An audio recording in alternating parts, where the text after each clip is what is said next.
எண்ணெய் ஊற்றி கடுகு கருவடவும் வரமிளகாய் போட்டு வதக்குனதும் சின்ன வெங்காயம் ஃப்ரெஷ்ஷான கருவேப்பிலை போட்டு அப்படி எப்படிக்கா பரட்டி வச்சுட்டிங்கன்னா கொஞ்சம் நேரம் எடுத்துக்கும்.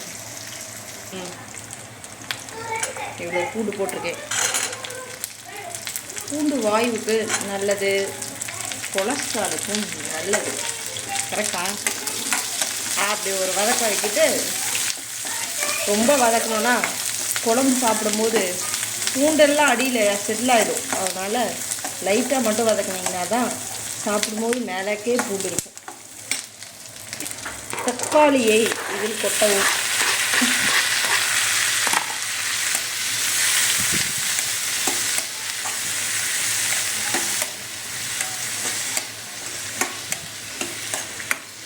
பெங்களூர் தக்காளினால ரொம்ப நேரம் ஆகும் வதங்கிறதுக்கு.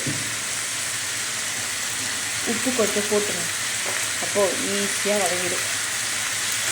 உப்பையும் வதக்கி தான் சாப்பிடணும்னு சொல்லுவாங்க.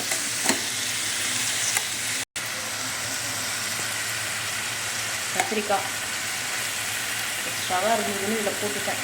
வெறும் புளிக்குழம்புல இதில் மட்டுமே சாப்பிட்டுருக்க முடியாது, சும்மா இதுவும் போட்டு சாப்பிட்டா நல்லாயிருக்கும். அதனால் இருந்த கத்திரிக்காயும் இதில் போட்டுட்டேன். போட்டு லைட்டாக கொஞ்சம் நேரம் சிம்மில் வச்சு மூடி போட்டிருந்தீங்கன்னா கத்திரிக்காய் அந்த தக்காளி எல்லாம் கொஞ்சம் ஈஸியாக மேஷ் ஆகிருக்கும்.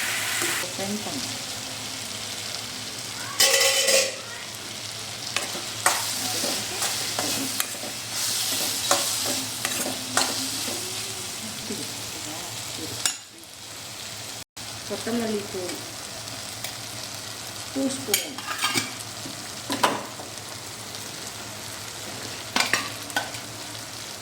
மிளகாத்தூள் 1 ஸ்பூன்,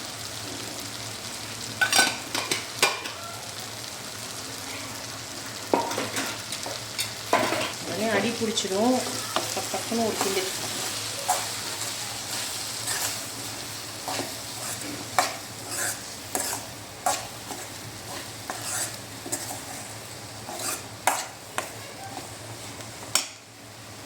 ஃபஸ்ட்டு லைட்டாக தண்ணி ஊற்றி அனலை ஏற்றி விட்டு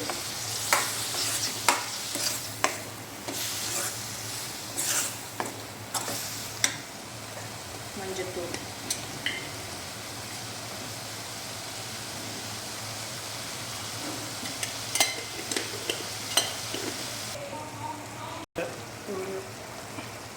தண்ணியை ஊற்றி கொஞ்சம் நல்லா கொதிக்க விடுவேன்.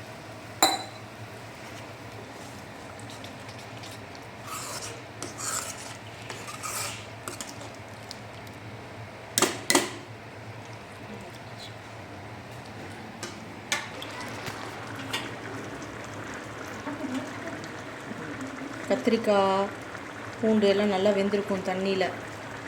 இப்போ தான் புளி கரைச்சி ஊற்றணும். முன்னாடியே ஊற்றுனா இந்த காயெல்லாம் வேகாது, புளி போட்டால் காய் வேகாது. அதனால் இப்போ கரைச்ச புளியை ஊற்றணும்.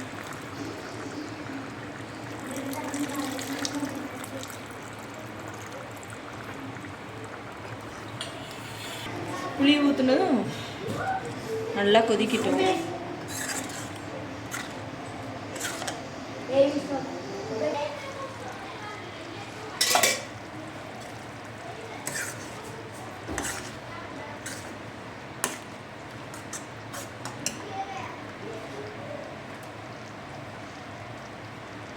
கொத்தமல்லி போட்டால் டேஸ்ட் வேறு மாதிரி இருக்கும்.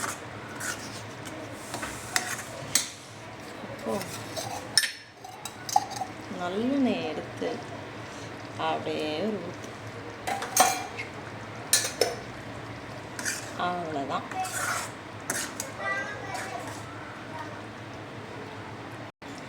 ரெடி புளிக்குழம்பு.